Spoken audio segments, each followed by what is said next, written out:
ரசூலில் கரீம் அம்மா பாத். எல்லா புகழும் புகழ்ச்சியும் அல்லாஹுக்கே உண்டாகட்டுமாக. பேரன்புக்குரிய சகோதரர்களே, உலகத்தில் உண்டான எல்லா மதங்களும் சமயங்களும் மனிதனுக்கு இரையச்சம் வேண்டும் என்று பேசுகிறது. ஆனால் இஸ்லாம் ஒரு மனிதன் மனிதராக வாழ வேண்டும் என்றால், அவன் ஜெயசீலராக வாழ வேண்டும் என்றால், இரையச்சம் அவனுடைய வாழ்க்கையின் அடிப்படையாக இருக்க வேண்டும் என்ற ஒரு சிறந்த தத்துவத்தை இஸ்லாம் சொல்கிறது. அவனின் உயிரோடும் உணர்வோடும் இரண்டர கடந்திருக்க வேண்டும். ஏன்? ஒரு மனிதனுடைய வெற்றி தோல்விகள் இரையச்சத்தை அடிப்படையாக வைத்தே தான் தீர்மானிக்கப்படுகிறது. குர்ஆனில் 258 இடங்களில் இரையச்சத்தை பற்றி குர்ஆன் பேசுகிறது. அதிலே அல்லாஹ்வை அஞ்சிக் கொள்ளுங்கள் என்று 70 இடத்திலே அல்லாஹ் நம்மை பார்த்து எச்சரிக்கை செய்கிறான். வணக்க வழிபாடுகளில் மட்டுமல்ல, சமூகம், பொருளாதாரம், குடும்ப வாழ்க்கை, தனிமனித வாழ்க்கை, அரசியல், நீதி, நிர்வாகம், கொடுக்கல் வாங்கல் என எல்லாவற்றிலும் மனிதன் சம்பந்தப்பட்டிருக்கிற எல்லாவற்றிலும் இரையச்சம் வேண்டும் என்று அல்லாஹ் வலியுறுத்துகிறார். சரி, அந்த இரையச்சத்தின் வரையறை என்ன? தக்வாவுடைய வரையறை என்ன? அரபிலே சொல்லுவார்கள், ஒரு மனிதன் தன்னை காத்துக் கொள்வது, அல்லாஹ்வுடைய அதிருப்தியை விட்டும் நரகத்தை விட்டு ஒரு மனிதன் தன்னை தற்காத்துக் கொள்வது. ஷரியத்திலே அல்லாஹ் ரசூல் எதை வாழ்க்கையில் நடைமுறைப்படுத்துவது, அவர்கள் தடுத்தலை விட்டும் தவிர்ந்து கொள்வது, அதை வாழ்க்கையின் அடிப்படையாக ஆக்கிக் கொள்வது தான் இரையச்சம். மேலான பெருமக்களே, 3 சந்தர்ப்பத்தில் அல்லாஹ் நம்ம இடத்திலே உண்மை தன்மை எதிர்பார்க்கிறான். அல்லாஹ்வை எப்படி மதிக்க வேண்டுமோ அப்படி அவர்கள் அல்லாஹ்வை மதிக்கவில்லை என்று அவருடைய போலித்தனத்தை அல்லாஹ் காட்டுகிறான். அடுத்ததாக அல்லாஹ்விற்கு எப்படி அர்ப்பணங்கள் தியாகங்கள் செய்ய வேண்டும் அந்த விதத்தில் செய்யுங்கள் என்று அல்லாஹ் உண்மை தன்மையோடு இருக்க வேண்டும் என்று அல்லாஹ் எச்சரிக்கை செய்கிறான். மூன்றாவதாக அல்லாஹ்வை எப்படி அஞ்ச வேண்டுமோ அவ்விதத்தில் அல்லாஹ்வை அஞ்சி நடந்து கொள்ளுங்கள் என்று அல்லாஹ் வசனத்தை இறக்கிய பொழுது சஹாபாக்கள் மிகப்பெரிய ஒரு கவலை அடைந்தார்கள். சஹாபாக்களுக்கு இடத்திலே ஒரு தாக்கம் ஏற்படுகிறது. அல்லாஹ் அடுத்த வஹி அல்லாஹ் இறக்குகிறான். ஃபத்தகுல்லாஹ மஸ்ததாதும், முடிந்தவரை அல்லாஹ்வை அஞ்சிக் கொள்ளுங்கள் என்ற அர்த்தம் அல்ல. அல்லாஹ்வை தக்வாவுடைய விஷயத்திலே நம்முடைய முழு சக்தியை நான் செலவழிக்க வேண்டும் என்று அல்லாஹ் உணர்த்துகிறான். முதலில் ஓதிய வசனத்திலே வலா யா அய்யுஹல்லதீன ஆமனு தகுல்லாஹ ஹக்க துகாதிஹி வலா தமூதுன்ன இல்லா வஅன்தும் முஸ்லிமூன், நீங்கள் முஸ்லிமாகவே தவிர நீங்கள் மரணித்து விட வேண்டாம். நன்றாக கவனிக்க வேண்டும். கிதாப் முஃமின்களை பார்த்திருக்கிறது, யா அய்யுஹல்லதீன ஆமனு தகுல்லாஹ், ஆனால் நீங்கள் முஸ்லிமாகவே தவிர மரணிக்க வேண்டாம் என்று அல்லாஹ் சொல்கிறான். நன்றாக இந்த வசனத்தை கவனிக்க வேண்டும். வாழும் பொழுது வாழ்கின்ற வாழ்க்கையிலே அல்லாஹ்வின் மீது உண்டான அச்ச உணர்வு இல்லாமல் பாவங்களிலே மூழ்குமையானால் நம்முடைய இறுதி முடிவு ஹுஸ்னுல் ஹாத்திமாவாக இருக்காது, அது மிக மோசமானதாக இருக்கும். காரணம், தக்குவா இல்லை என்றால் ஈமான் கேள்விக்குறியாகும். ஈமான் கேள்விக்குறியானால் ஈமானின் மீது உண்டான ஷஹாதத்தும் கேள்விக்குறியாகும் என்ற கருத்தை வசனம் உணர்த்துகிறது. மேலான பெருமக்களே, முஸ்லிம் ஷரீஃபிலே வருகிறது, உமர் ரலியல்லாஹு அன்ஹு ரிவாயத் செய்கிறார்கள், கைபர் யுத்தத்திலே ஒரு சஹாபி நபியை நோக்கி ஓடி வருகிறார். யா ரசூலல்லாஹ், ஹாதா ஃபுலானுன் ஷஹீதுன், ஹாதா ஃபுலானுன் ஷஹீதுன், இவர் ஷஹீதாகி விட்டார் நபியே, இவர் ஷஹீதாகி விட்டார் என்று ஓடி வருகிறார். ஒரு மனிதரை பார்த்து இவர் ஷஹீத் என்று சொன்னவுடன் நபி அவர்கள் அவரை நிறுத்தினார்கள். கல்லா இன்னி ரஅய்துஹு ஃபின்னார், நான் அவரை நரகத்தில் பார்த்தேன் என்றார்கள் நபி அவர்கள். சஹாபாக்களுக்கு ஒன்றுமே புரியவில்லை. வெளிரங்கத்திலே அவருடைய ஈமானிய உணர்வை சஹாபாக்கள் பார்த்தார்கள். நபி அவர்கள் இப்படி சொல்கிறார்கள், நரகவாதி என்று சொல்கிறார்களே. நபி அவர்கள் விளக்கம் சொன்னார்கள். கனிமத்து பொருட்களை கைப்பற்றும் பொழுது அவர் ஒரு போர்வையை, ஒரு மேல் ஆடையை அவர் மறைத்து வைத்துக் கொண்டார். அதனால் இவர் நரகவாதி என்று சொன்னார் நபி அவர்கள். நம்முடைய பார்வையிலே ஒரு சாதாரண குற்றம், ஏன் இன்றைய தலைமுறை இதுவெல்லாம் குற்றமா என்று கேட்பார்கள். மேலான பெருமக்களே, அல்லாஹ்வை அஞ்சிக் கொள்ளாமல் ஒரு சிறிய தவறை செய்யும் பொழுது போர்க்களத்திலே கொல்லப்பட்டாலும் அவர் நரகவாதி என்று நபி அவர்கள் தீர்ப்பளித்தார்கள். மேலான பெருமக்களே, நமக்கான மிகப்பெரிய ஒரு பாடம் இருக்கிறது. ஹலால் எது, ஹராம் எது என்று நமக்கு தெளிவாகிவிட்டது. புகாரிலே வருகிறது, அல் ஹலாலு பகீருன் வல் ஹராமு பகீருன், பிரச்சனை அங்கு இல்லை. ஹலால் ஒரு முஸ்லிமுக்கு இது குற்றம், இது பாவம் என்று தெரியும். அம்மா பைனஹுமா முஸ்ஸபிஹாத், சந்தேகத்திற்கு இடமான விஷயங்களிலே தான் நமக்கான சலுகை ஏற்படுகிறது. லா யஅலமுஹா கஸீரும் மினன் நாஸ், மக்களிலே பெரும்பான்மையானவர்கள் இதை அறிவதே இல்லை.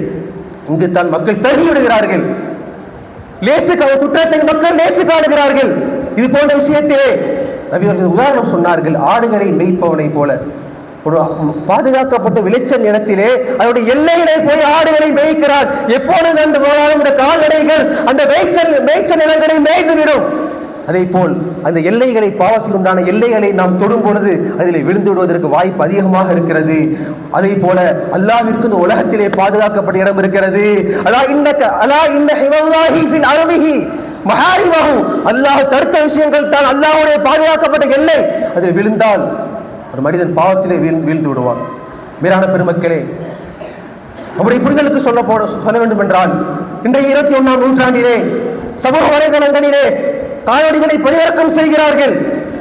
ஆரம்பத்திலே நன்றாகத்தான் அவர் வீடியோக்களை போட்டிருப்பார். இறுதியிலே அவருடைய மனைவி மக்களை அது மாற்று வழிபாட்டு தலங்களுக்கு செல்வது போன்ற அத்துமீறிய காரியங்களை செய்யும் பொழுது அவருடைய ஈமான் கேள்விக்குறியாகி விடுகிறது.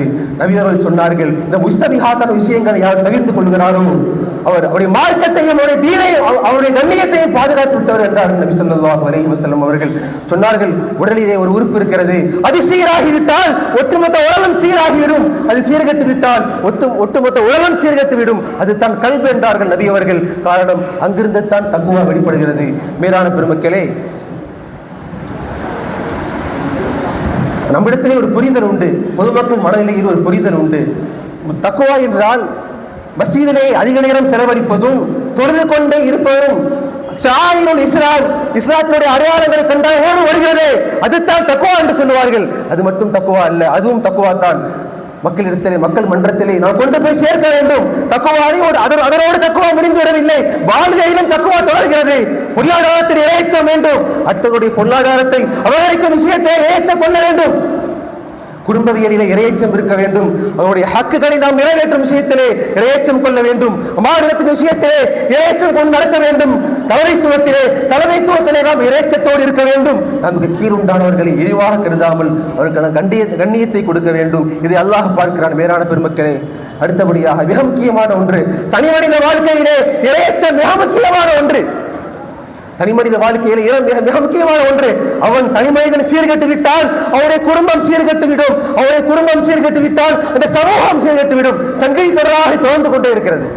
மேலான பெருமக்களே, தனிமனித வாழ்க்கையில் இறையச்சம் மிக முக்கியமான ஒன்று. மக்கள் மன்றத்திலே 4 ஆண்டுகளுக்கு முன்பதாக நாம் கண்ணியமாக நாம் காட்டிக்கொள்வோம். ஆனால் தனியாக இருக்கும் பொழுது, மக்களை விட்டு விலகி இருக்கும் பொழுது நம்முடைய ஈமானை அல்லாஹ் பரிசோதிக்கிறான். அங்குத்தான் ஒரு மனிதனுடைய ஈமானை தரத்தை அல்லாஹ் சுண்டி பார்க்கிறான். மிக முக்கியமான ஒன்று. மேலான பெருமக்களே, சரி, நாம் பாவமான உணர்வு தோன்றுகிறது, குற்றம் செய்ய வேண்டிய எண்ணம் மிகைக்கிறது, நாம் தவிர்த்து கொள்கிறோம். இதற்காக அல்லாஹ்விடத்திலே கூறி எழுதப்படுமா? 4 பேர் பார்ப்பார்கள் என்ற குற்றத்தை நாம் செய்யாமல் இருக்கிறோம், அதற்காக கூறி எழுதப்படுமா? நிச்சயமாக இல்லை. ஒருவன் இரவிலே உறங்குகிறான், காலையிலே மிகப்பெரிய ஒரு பாவ செயலை அரங்கேற்ற வேண்டும் என்ற சிந்தனையிலே ஒருவன் உறங்குகிறான். காலையில் விழித்தவுடன் அல்லாஹ் மீது உண்டான அச்சம் மேலே வந்துகிறது. அல்லாஹ்வை அஞ்சுகிறான், அந்த குற்றத்தை அவன் செய்யவில்லை. இதைத்தான் அல்லாஹ் பார்க்கிறான்.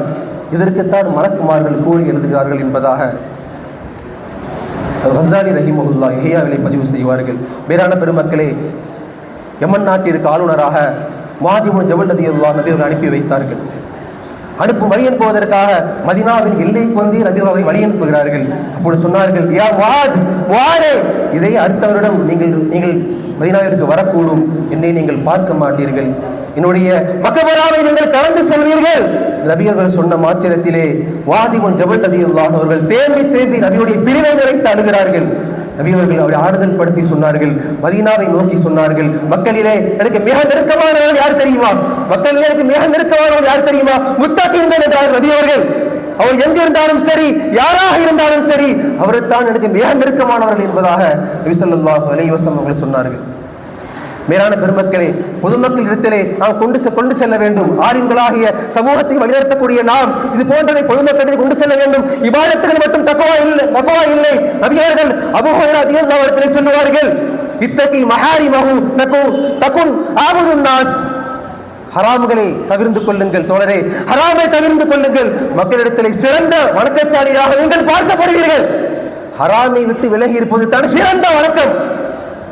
இந்த கருத்தை நாம் உள்வாங்க வேண்டும். மேலான பெருமக்களே, நபி அவர்கள் ஒரே வரியில் சொல்லிவிட்டார்கள், அல் ஈமானு உரியானும், ஈமான் இருக்கிறதே அது நிர்வாணமான ஒரு பொருளை போல. அதற்கான கண்ணியம் என்ன தெரியுமா? வலிபாசுஹா, அதற்கான ஆடை என்ன தெரியுமா? வலிபாசுஹா அத்தக்வா, அதற்கான கண்ணியம், அதற்கான மகத்துவம் தக்வா என்றார்கள். மேலான பெருமக்களே, மனிதனுடைய கண்ணியம் அவருடைய ஆடையில் இருக்கிறது. ஈமானுடைய கண்ணியம் தக்வாவில் இருக்கிறது. மேலான பெருமக்களே, அல்லாஹ் அதிலே நம்மை வாழ செய்வானாக.